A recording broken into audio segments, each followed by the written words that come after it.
дар ноҳияи восеъ техникаҳо ва мошиналотҳои кишоварзӣ ба мавсими имсолаи киштикорӣ баҳорӣ омода мебошанд. Ба ин муносибат дар маркази ноҳия бо пешниҳоди раёсати кишоварзии ноҳия ҳамоиши техника ва мошиналотҳои соҳаи кишоварзӣ доир гардид, ки дар он кишоварзон аз ҳамаи деҳотҳои ноҳия иштирок варзиданд.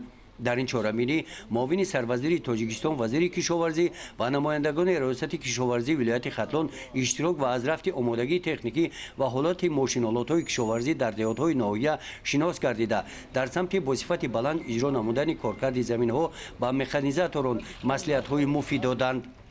дар ин ҳамоиш ҳамчунин масъули дастпарварони хоҷагиҳои ниҳолпарварии ноҳияи восеъ дар мавсими имсола ба марази тамошо гузошта шуданд. дар ин гӯша бошад номгӯи тухмиҳои ватанӣ аз хоҷагиҳои тухмипарварии ноҳия таваҷҷӯҳи деҳқононро ҷалб карданд. дар ҳамоиши кишоварзон номгӯи маҳсулотҳои истеҳсолии боғдорон ва ҳунармандони ноҳия ҳам пешниҳод гардиданд. гузориши хоҷа Назриф, Худойназар Зуҳуров аз ноҳияи восеъ барои барномаи иттилоотии Навид.